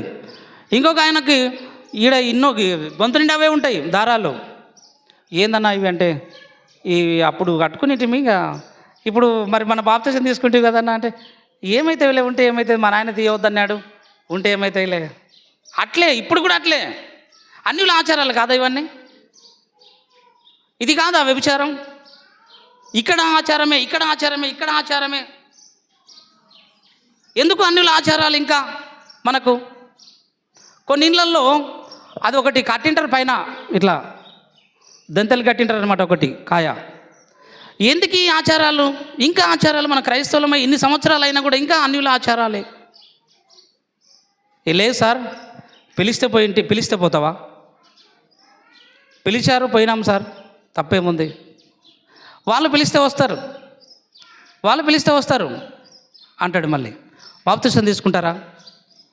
పిలిస్తే వస్తారు, వచ్చి బాప్తిసం తీసుకున్నామంటే తీసుకుంటారా? తీసుకోరు. ఎందుకు తీసుకోరు? భయం. ఒక ఆయన వెళ్ళాడు అరణ్యములో. మోయాబీలు, మిద్యానీయులు 2 జాతుల వాళ్ళు అన్యులు ఉంటారు. ఉన్నప్పుడు ఈ ఇశ్రాయేలీలు ఆ యొక్క సిత్తీము లోయలో దిగినప్పుడు, ఒక లోయ ఉంటుంది, సిత్తీము అనే ఒక మైదాన ప్రాంతం ఉంటుంది. ఆ ప్రాంతంలో చుట్టుముట్టు మోయాబు ప్రజలే ఉంటారు. అయితే ఒకరోజు మోయాబు కుటుంబాలలో, మోయాబు దేశంలో, ఆ దేశంలో ఒక పెద్ద ఫంక్షన్ జరిపినారు ఒక దేవతకి. అయితే ఈ ఇశ్రాయేలీలు ఆ అరణ్యంలో ఉన్నప్పుడు, అక్కడ తిరుగులాడుతున్నప్పుడు పరిచయం అయ్యారు ఆ మోయాబు ప్రజలకు. అయ్యా అన్నలారా, ఈరోజు మా యొక్క దేవతకు ఫంక్షన్ జరుగుతుంది, మీరు వస్తారా? భోజనానికి రండి అని పిలిచారు వాళ్ళు. ఎవరు? అన్యులు, మోయాబు రాండ్లు, మోయాబు స్త్రీలు. మిద్యానీయులు కూడా ఉన్నారు వాళ్ళ చుట్టుపట్లనే. ఈ మిద్యాను ప్రజలు కూడా, అయ్యా మా ఇంట్లో కూడా విందుంది, ఈరోజు ఇంకో దేవతకు మేము ప్రతిష్ట చేస్తున్నాం, ఇంకో దేవత పండుగ చేస్తున్నాం, మీరు భోజనానికి రండి అని దేవుని ప్రజలను పిలిచారు. దేవుని ప్రజలను పిలుచుకెళ్ళారు. అప్పుడు వీళ్ళు ఏం చేశారు? బాగానే పరిచయం అయ్యారు, మంచి కుటుంబాలు పిలుస్తున్నారు, భోజనానికి కదా వెళ్దామని వెళ్ళారు. భోజనం చేశారు. తిన్న తర్వాత హాయ్ హాయ్ అని చెప్పుకున్నారు. మంచిగున్నారా, బాగున్నారా, రండి బ్రదర్ వస్తున్నాండి, అప్పుడప్పుడు మేము మీతో ఉన్నాం కదా, మీరు కొత్తగా వచ్చారు, మేము ఇక్కడే ఉంటున్నాం, మీరు రండి ఎప్పుడైనా అని పిలిచారు. ఆహా, మంచి బంధువులాగానే ఉన్నారు, వెళ్ళారు. అయితే తిని వచ్చేటప్పుడు ఒక ఆయన ఏం చేశాడంటే, ఒక కుటుంబంతో బాగా పరిచయం పెంచుకున్నాడు. ఇక ఇంత మంచిగా పలకరిస్తున్నారు కదా, ఆ ఇంట్లో వచ్చేటప్పుడు ఊరికే రాకుండా ఒక అమ్మాయిని తీసుకొని వచ్చినాడు అనమాట, పెళ్లి చేసుకుంటాని. మిద్యాను స్త్రీని ఇంటికి తీసుకొని వచ్చాడు. అప్పుడు వీళ్ళు తిన్నిక పోయి వచ్చిన వాళ్ళు పెద్ద మనుషులు ఉంటారు కదా, అరే ఆ అమ్మాయిని ఎందుకు తీసుకొచ్చినావురా బాబు, అది మన అమ్మాయి కాదు, మన జాతి కాదు, మన దేశం కాదు, అన్య స్త్రీ ఎందుకు తొలకొచ్చుకున్నా, నేను పెళ్లి చేసుకుంటా, మీకెందుకు పెళ్లి చేసుకుంటప్పుడు మీకెందుకు అని పెద్ద మనుషులతో చెప్పినాడు. ఏదేమైనా పెద్ద మనుషుల మాట వినకుండా ఆ స్త్రీని తీసుకొని దేవుని యొక్క ప్రజల్లోనికి వచ్చాడు.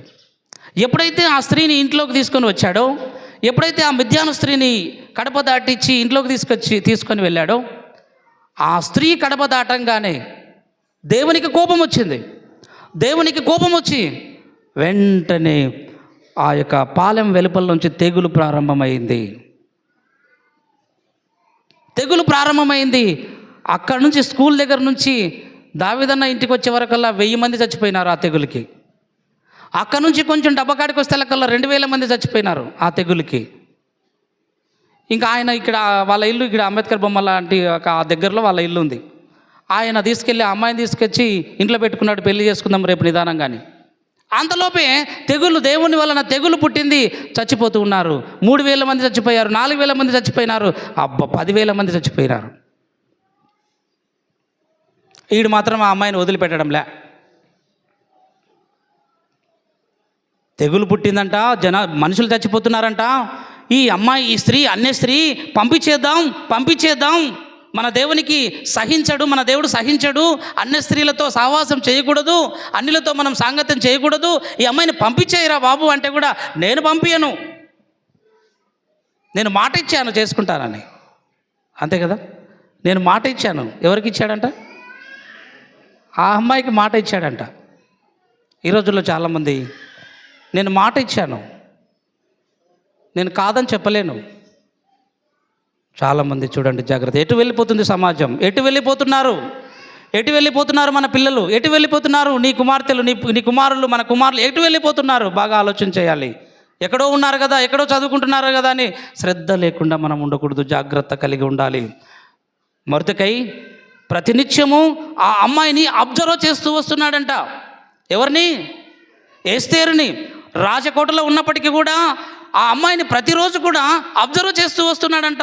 ఏం చేస్తున్నావమ్మా, ఎలా ఉన్నావు, ఏం చేస్తున్నావు, నీ కుమార్తె పట్ల నీకు శ్రద్ధ ఉందా?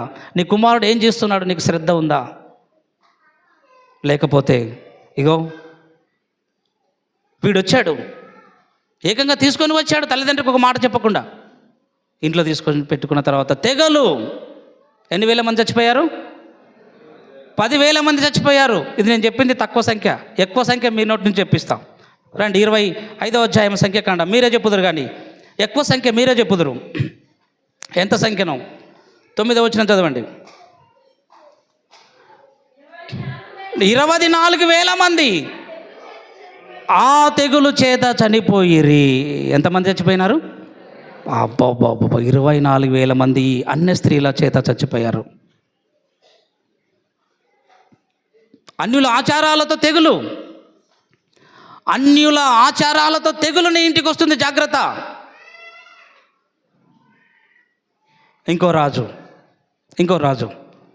మొదటి రాజుల 11వ అధ్యాయం.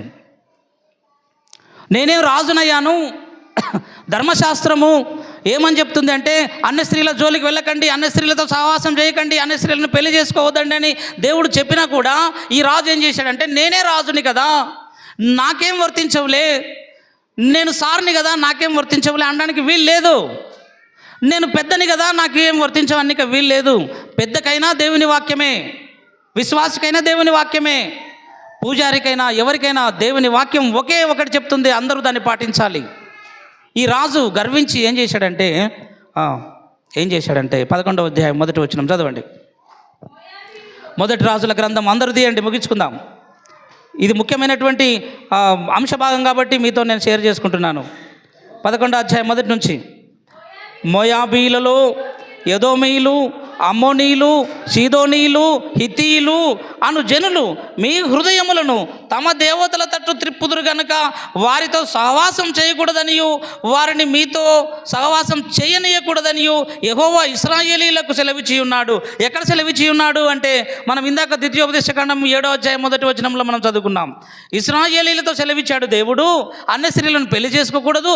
ఎందుకు చేసుకోకూడదంటే వాళ్ళ దగ్గర విగ్రహాలు ఉంటాయి, వాళ్ళ దగ్గర బొమ్మలు ఉంటాయి, ఆ బొమ్మలకు మిమ్మల్ని నమస్కరించినట్లు చేస్తారు, వాటిని పూజించేటట్లు చేస్తారు, మీ పిల్లలను బలి అర్పించమని ప్రేరేపిస్తారు, మీ పిల్లలను అగ్నిగుండంలో వేయమని ప్రేరేపిస్తారు, మీకు పచ్చబొట్లు పడిపిస్తారు, మీ జడలను, మీ యొక్క వెంట్రుకలను జడలుగా అల్లమని వాళ్ళు ప్రేరేపిస్తారు. ఈ అన్యుల ఆచారాలన్నీ వాళ్ళు, ఇంకోటి దిగంబరులుగా తిరగమని వాళ్ళు ప్రేరేపిస్తారు, బట్టలు వేసుకోకూడదని, బట్టలు వేసుకోకుండా గుళ్ళకి రావాలని వాళ్ళు ఆచారాలు నేర్పిస్తారు. ఇటువంటి ఆచారాలు మీరు నేర్చుకోకుండా ఉండాలి అంటే వారి స్త్రీలను మీరు పెళ్లి చేసుకోకూడదని ధర్మశాస్త్రంలో వ్రాయబడి ఉంది. అది వినకుండా ఈ రాజు ఏం చేశాడంటే 700 మంది అన్య స్త్రీలను పెళ్లి చేసుకున్నాడంట. ఎవరైనా? ఒక స్త్రీని కాదు, ఇద్దరు స్త్రీలు కాదు, ఎంతమంది? మొత్తం 1000 మంది. పెళ్ళి కాకుండా 300 మంది. ఏం కాదులే రాజే అని వచ్చి సెటిల్ అయిన వాళ్ళు ఉన్నారు. అలా సెటిల్ అయిన వాళ్ళు ఎంతమంది? 300 మంది. 300 మంది వాళ్ళు 700 మంది. పెద్ద మనుషుల ముందర పెళ్ళిళ్ళు అయిన వాళ్ళు 700 మంది. పెళ్ళిళ్ళు కాకుండానే 300 మంది. ఎంతమంది మొత్తం? 700 మంది. అది 1000 మంది. ఇప్పుడు ఏం సార్, ఇప్పుడు ఎట్లా? ఇప్పుడు మరి 2-3 భార్యలు చేసుకున్నారు, వాళ్ళ పరిస్థితి ఎట్లా అని డౌట్ వస్తుంది కదా వస్తుంది. ఇప్పుడు పౌలు వచ్చాడు.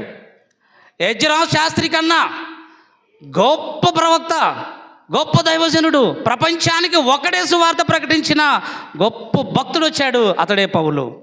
ఆ పౌలు వచ్చి ఏం బోధించాడో తెలుసా? ఏం బోధించాడు? ఎవరైతే క్రీస్తుని యందు విశ్వాసం ఉంచుతాడో, ఎవరైతే ప్రభువు నమ్ముకుంటాడో, నువ్వు క్రైస్తవుడవైతే నీకు ఒకే భార్య ఉండాలి, ఏక పత్ని పురుషుడై ఉండాలి అన్నాడు. ఒకసారి గట్టిగా చప్పట్లు కొట్టి దేవుని ఆరాధన చేద్దాం. ఇది పౌలు ప్రసంగం. ఇది పౌలు ప్రసంగం. పౌలు ప్రసంగం. ఏక పత్ని పురుషుడై ఉండాలి.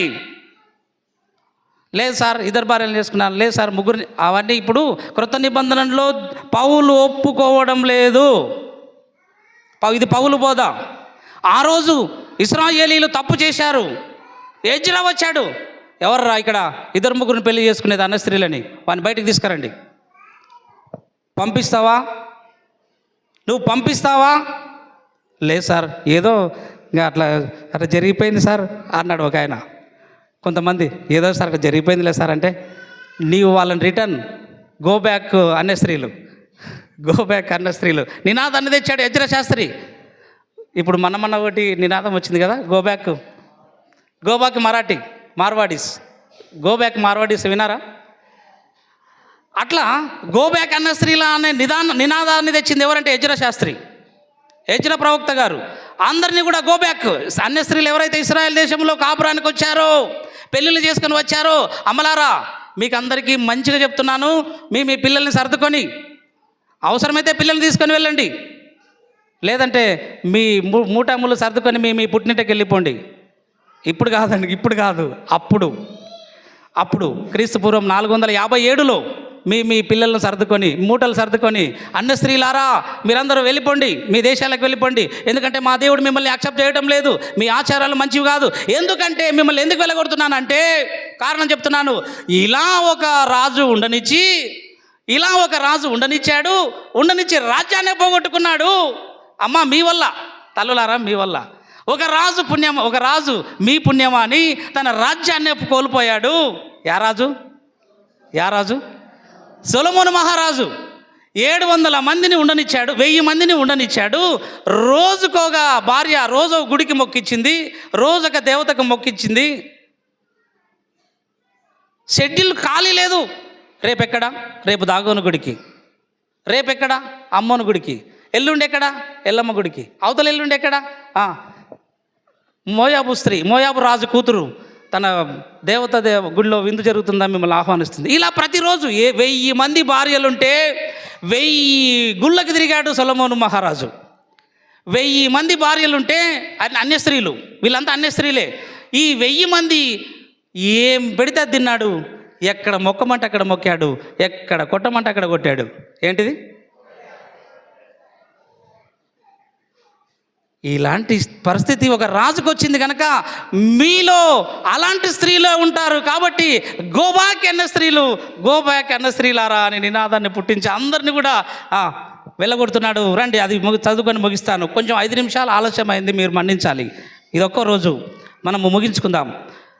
గో బ్యాక్ అన్న స్త్రీలారా అని అన్నప్పుడు అందరూ కూడా మేము వెళ్ళగొడతాం, మేము పంపిస్తామని ఒప్పుకున్నారు. ఎజ్రా గ్రంథం రండి, చివరి అధ్యాయము ఎజ్రా గ్రంథం. ఆ మీటింగ్లో ఆ బహిరంగ సభలో ఇవన్నీ చెప్తున్నాడు ఎజ్రా. చివరి అధ్యాయం 8వ వచనం. మరియు 3 దినములలోగా ప్రధానులను పెద్దలను చేసిన యోచన చొప్పున ఎవడైనాను రాకపోయిన ఎడల వాని ఆస్తి దేవునికి ప్రతిష్టమగును. ఎవడైతే అన్య స్త్రీని పంపించకపోతే వాని ఆస్తి దేవుని తగ్గుతుంది, వాడిది విడుదల నొందిన వారి సమాజంలో నుండి వెలివేయబడును అని నిర్ణయించెను. యూదా వంశస్థులను బెన్యామీనీయులందరూ 3 దినములలోగా యెరూషలేమునకు వచ్చిరి. అందరూ వచ్చారు. అది 9వ నెల. ఆ నెల 20వ దినమున జనులందరూ దేవుని మందిరపు వీధిలో కూర్చొని గొప్ప వర్షాల చేత తడియుచు ఆ సంగతిని తలంచుట వలన వణుకుచుండురి. ఈ బోధ వింటుంటే వణుకు పుట్టింది. వర్షంలో తడిచిపోతున్నారు. చూడండి, భారీ వర్షంలో భారీ బహిరంగ సభ, భారీ వర్షంలో భారీ బహిరంగ సభలో ఆ ప్రసంగం వింటుంటే ఒకరొకరికి చెమటలు పట్టాయి, ఒకరొకరికి చలిలో వణుకు పుట్టింది. నీలో దేవునికి అసహ్యమైన కార్యాలు ఏమైనా ఉంటే, మనలో ఏమైనా ఉంటే ఈరోజు తీసివేసుకుందాం. ఎజ్రా ప్రసంగం వలన వాళ్ళు అన్యుల ఆచారాలను పారద్రోలారు, అన్యుల సిద్ధాంతాలను వాళ్ళు తుడిచివేశారు. చలిలో వణుకులో భారీ వర్షంలో ఒక నిర్ణయానికి వచ్చారు. 11వ వచనం నేను చదువుతాను, మీరు అందరూ వినండి. 10 నుంచి. అప్పుడు యాజకుడైన ఎజ్రా లేచి వారితో ఇట్లనను, మీరు ఆజ్ఞను మీరి అన్య స్త్రీలను పెళ్లి చేసుకొని ఇశ్రాయేలీల అపరాధములను ఎక్కువ చేశారు. కాబట్టి మీ పితరుల యొక్క దేవుడైన యెహోవా ఎదుట మీ పాపమును ఒప్పుకొని ఆయన చిత్తానుసారంగా నడుచుకున్నటకు సిద్ధపడుడి. దేశపు జనులను అన్య స్త్రీలను విసర్జించి మిమ్మల్ని మీరు ప్రత్యేకపరుచుకొని ఉండుడి. అందుకు సమాజకులందరూ ఎలుగెత్తి అతనితో ఇట్లనిరి, నీవు చెప్పినట్లుగానే మేము చేయవలసి ఉన్నది. అయితే జనులు అనేకులై ఉన్నారు. మరి ఇప్పుడు వర్షము బలముగా వచ్చుచున్నందున, బలముగా అంటే భారీ వర్షం వచ్చుచున్నందున మేము బయట నిలవలేకపోతున్నాం. మేము ఎంక్వైరీ చేసి అందరిని పంపిస్తాం ఎజ్రా గారు అని 9వ వచనాన్ని చదువుతాను. వీరందరూ, ఈ బోధ ఈ ప్రసంగం విన్న వాళ్ళందరూ తమ భార్యలను పరిత్యజించదమని మాట ఇచ్చిరి. అంటే మా భార్యలను మేము వదిలివేస్తాం, వారి పుట్టింట్లకు పంపిస్తాం. ఇది ఈరోజు కాదు, ఆ రోజు. ఈరోజు నువ్వు దేన్నైతే ఎక్కువ ప్రేమిస్తున్నావో అదే అన్య స్త్రీతో సమానం. ఈరోజు మనం దేన్నైతే దేవునికి ఇష్టం లేని కార్యాన్ని చేస్తున్నామో అదే అన్య స్త్రీతో సమానం. దాన్ని మనం ఈరోజు వదిలేసుకుందాం. ఆ రోజు వాళ్ళు కంటికి కనిపించే స్త్రీలను వదిలేశారు. ఈరోజు కంటికి కనిపించని పాపములు మనలో ఉన్నట్లయితే మనం వదిలివేస్తాం, విడిచిపెడదాం. 44వ వచనం. వీరందరూ అన్య స్త్రీలను పెళ్లి చేసుకొని ఉండిరి. ఈ స్త్రీలలో కొందరు పిల్లలు గలవారు. ఎజ్రా వచ్చి యూదులందరినీ ఒక్కసారిగా భారీ వర్షంలో వారి హృదయాలను కడిగి శుభ్రపరిచాడు. మీ హృదయాలు దేవుని కొరకు పవిత్రంగా ఉండాలి. అన్యుల ఆచారాలు మీలో కనపడకూడదు. మీలో దేవుని యొక్క గ్రంథమే ఉండాలి, దేవుని వాక్యమే ఉండాలి. ఇంకొక అసహ్యమైన కార్యములు మీ హృదయాల్లో, మీ ఇండ్లలో ఉండకూడదు. అన్య స్త్రీ మీ ఇంట్లో ఉందంటే అన్యుల ఆచారాలు మీ ఇంట్లో ఉన్నట్టే అని ఎజ్రా వారికి ధర్మశాస్త్ర గ్రంథాన్ని బోధించి ఆ యొక్క అన్య స్త్రీలను నిర్మూలించాడు. యూదా దేశంలో నుంచి యెరూషలేము మందిరాన్ని పవిత్రపరిచాడు. యెరూషలేము మందిరాన్ని వాక్యంతో నింపాడు, బోధతో నింపాడు, వాక్యంతో వారిని పవిత్రపరిచాడు. ఈరోజు మన సంఘంలో వాక్యం ఉంటేనే మనం పవిత్రపరచబడతాం. ఇంకా మన హృదయంలో ఏమైనా అపవిత్రత ఉంటే, మన హృదయంలో ఏమైనా అన్య దేవతలకు సంబంధించినటువంటి ఆనవాళ్ళు ఉంటే మందిరం ప్రతిష్ట తర్వాత కూడా ఇంకా మీ చేతులకు, మీ కాళ్ళకు, మీ మెడలకు, మీ యొక్క మణికట్లకు ఇంకా ఏమైనా ఆనవాళ్ళు ఉంటే దయచేసి ఈరోజే తీసివేస్తాం, ఈరోజే విడిచిపెడతాం. దేవునికి కోపము లేపనన్న వాళ్ళందరూ కూడా గట్టిగా చప్పట్లు కొట్టి వాటిని తీసివేద్దాం. దేవునికి స్తోత్రం కలుగునుగాక. ఆమేన్. తీసివేయడానికి మనం ప్రయత్నం చేద్దాం. దేవుని కోపం రేపకూడదు. దేవుడు తన మాటలు దీవించునుగాక. ప్రార్థన చేసుకుందాం. తలలు ఉంచండి. ప్రార్థన చేసుకుందాం. తలలు ఉంచండి. మహాపరిశుద్ధుడా, ప్రేమ స్వరూపుడా, దయగల మా తండ్రి, ఎజ్రా బహిరంగ సభలో అన్యుల ఆచారాలను, అన్యుల విగ్రహాలను మా తండ్రి పారద్రోలాడు. భారీ వర్షంలో మా తండ్రి వాక్యం చేత ప్రజలను శుద్ధి చేశాడు, వాక్యం చేత ప్రజలను పవిత్రపరిచాడు. ఈ మధ్యాహ్న కాల సమయంలో మందిరం ప్రతిష్ట తర్వాత మేము కూడా వాక్యం చేత మా హృదయాలను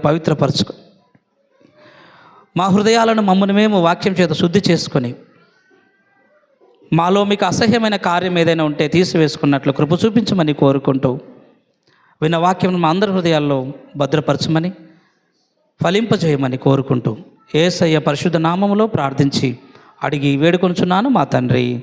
ఆమేన్. మంచిది. ఈ సమయంలో నందు నిత్య జీవం విపుడు దేవుడిచ్చును.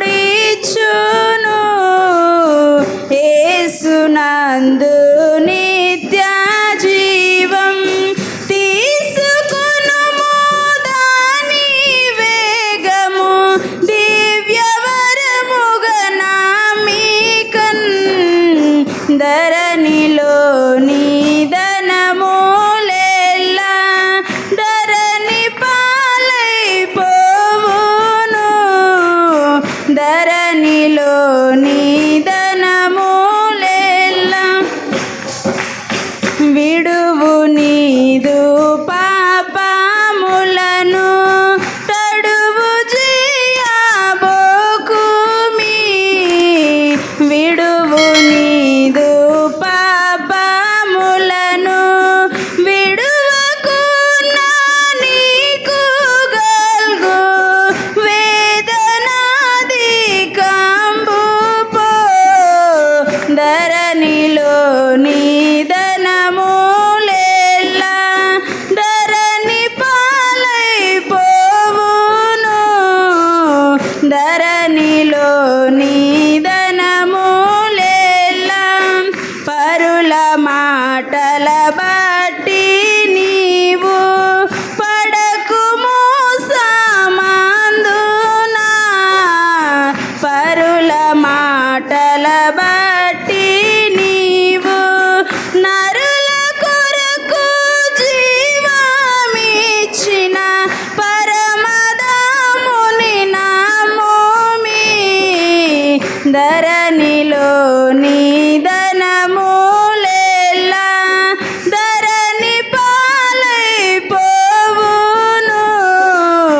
ధరణిలోని ధనములెల్లా తలచుకొను మీ ధరణిలోన నిలుచు కాలమంతటా. తలచుకొను మీ ధరణిలోన విలువలేని యేసు ప్రేమ విధము చక్కగా నెరుగుచు. ధరణిలోని ధనములెల్లా ధరణి పాలైపోవును. ధరణిలోని ధనములెల్లా దేవకృపను బోలు నాటి దివ్య భాగ్యమొకటి దేవకృపను బోలు నాటి నీవు చూడబోవు మిత్ర నేలను చట వెదకినన్. ధరణిలోని ధనములెల్లా ధరణి పాలైపోవును. ధరణిలోని ధనములెల్లా. మంచిది. కానుకలు సమర్పించుకున్నాం. విధబడినటువంటి కానుకల కొరకు చెప్పబడిన వాక్యము దేవుడు ఆశీర్వదించి ఫలింపజేయనట్లు మరి కానుకలు ఇచ్చిన వారందరినీ కూడా దేవుడు దీవించినట్లు ప్రార్థన చేసుకుందాం. మన మధ్యలో మరి యేసరత్న మన ముందుకు వచ్చి ప్రార్థన చేస్తాడు.